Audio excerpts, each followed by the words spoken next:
I mean, what's crazy to me is we talk on the show a lot about the Chinese Communist Party's unrestricted warfare, that the Communist Party considers itself at war with the United States. And this is a perfect example of that. Like, this is not an accident that the Chinese Communist Party has done this. This is an act of war. Yeah, I mean, I think consider this with the Chinese Communist Party's policy of civil-military fusion.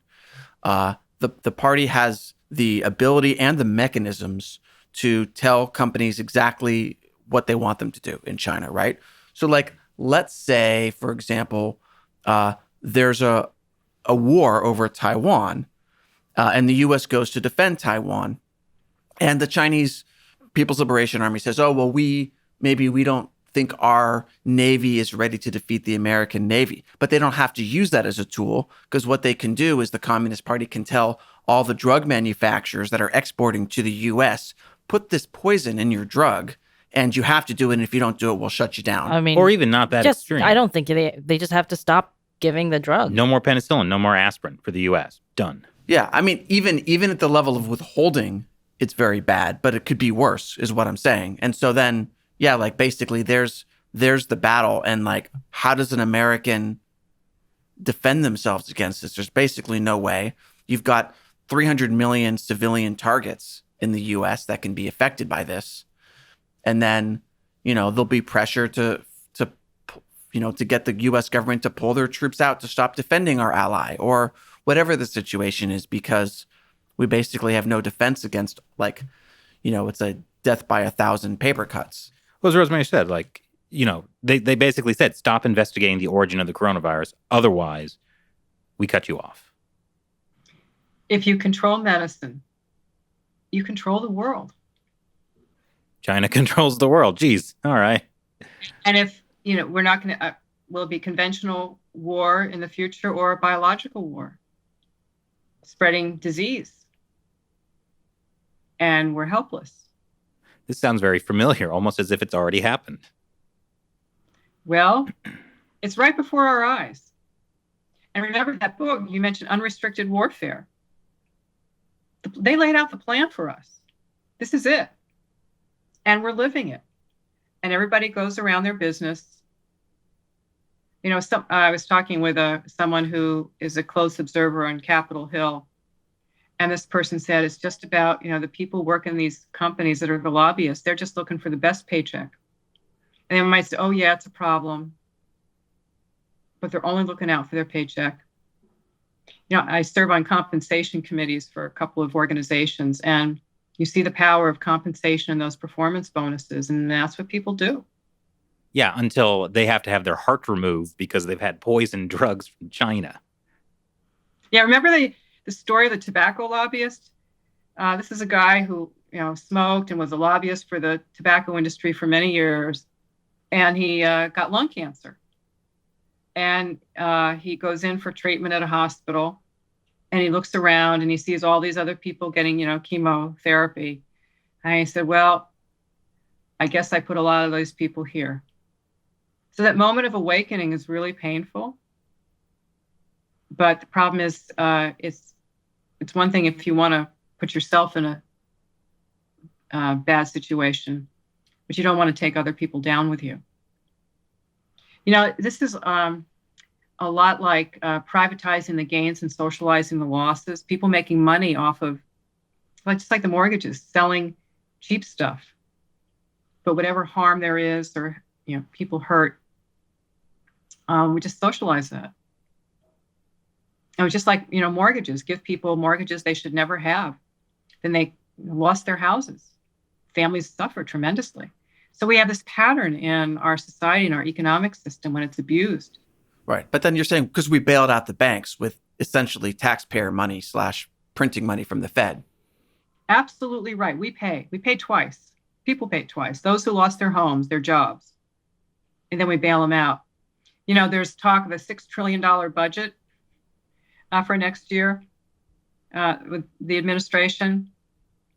And will be a very interesting test to see if they'll fund anything in this space. Because we could always spend that money on, green energy by buying windmills and solar panels made in China using Chinese slave labor And stolen American and technology. stolen America. Yeah, right. And that's a great way to spend trillions of dollars.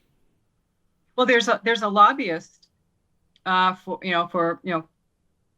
working on environmental issues and global warming who says, well, yeah, it's great that China's selling it to us so cheaply because we can do more solar here. So we have this real situation that we're in. I want to bring something up that I think is really important. Another eye opener for me was, well, if we make it here, it'll be a lot more expensive.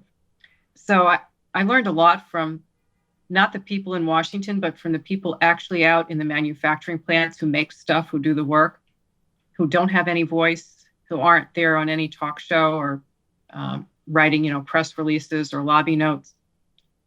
He told me the story of going in to get a 90-day supply of his blood pressure medicine. It was a generic. He went into a retail pharmacy. And this is a guy who's been 30, 40 years making these products. And he said the price was $157.50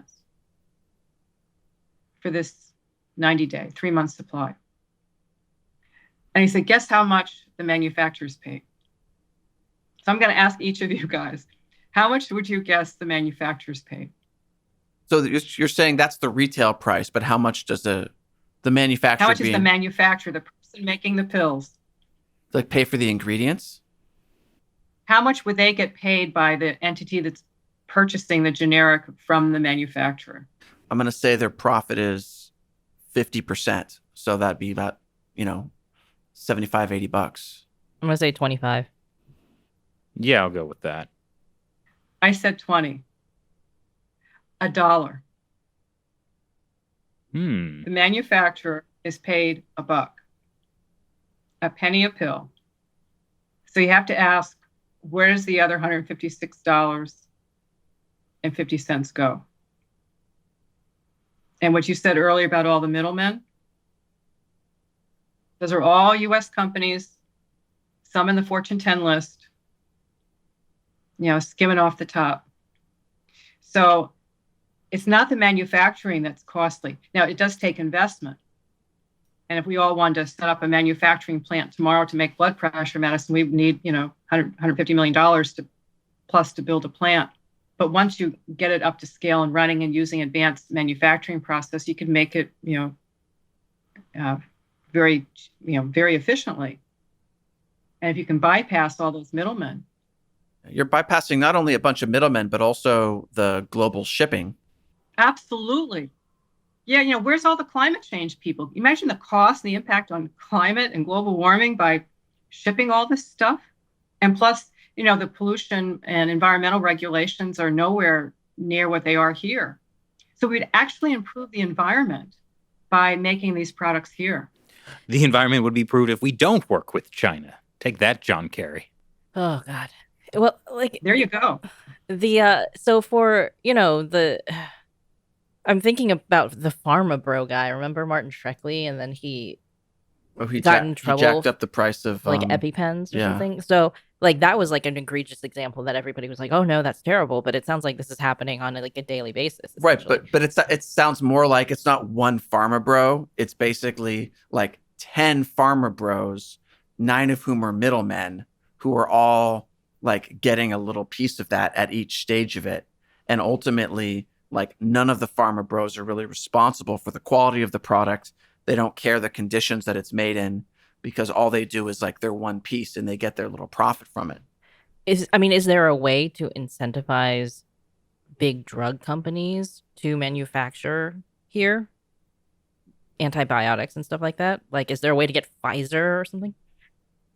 Yeah, those big companies want nothing to do with the generic market because it doesn't have money. I mean, if you can make vaccines and get billions, especially in taxpayer money, you'll never want to be interested in making, penicillin tablets. And this is an interesting story that someone taught me about how this all happened. I'll use the example first of a laptop because the same thing happened with our medicines. So over the holidays, last December, I was cleaning out a closet and I came across an old IBM ThinkPad. And honest to God, I turned it on, pressed the button and it actually was working. And this thing was more than 10 years old. But of course, the software doesn't work anymore. And now I have another ThinkPad, but it's called Lenovo. And that's made by a Chinese company. So I had asked a gentleman from IBM, very senior gentleman in the company, I said, well, how did that happen? And he said, well, IBM gave away the specs for its ThinkPad to China in return for getting access to the Chinese market to sell higher value products and services. And lo and behold, the same thing happened with a very prominent, big multinational US-based company, a drug company. Someone in the company said, yep, they gave away the specs to make antibiotics to China in return for access to the China's 1 billion people, that market for their branded products. So they basically gave away the store. That's how we got where we are. And I believe that the other thing that you asked about, another shocker, there was a European CEO who they're desperate to brand themselves as Chinese companies because the Chinese government demands that. You have to be more Chinese than you are European or American. And it's basically that social behavior and that scoring. Are you a good Chinese citizen? You've got that business ranking, not just for individuals. And so I believe that I don't know this, but I believe that those companies, big companies that are doing business in China, are lobbying on behalf of China because China wants to gain the generic market, which is 90% of the medicines we use. So I think that US-based companies and others are lobbying on behalf of China to prevent US production coming back to the US for basic medicines.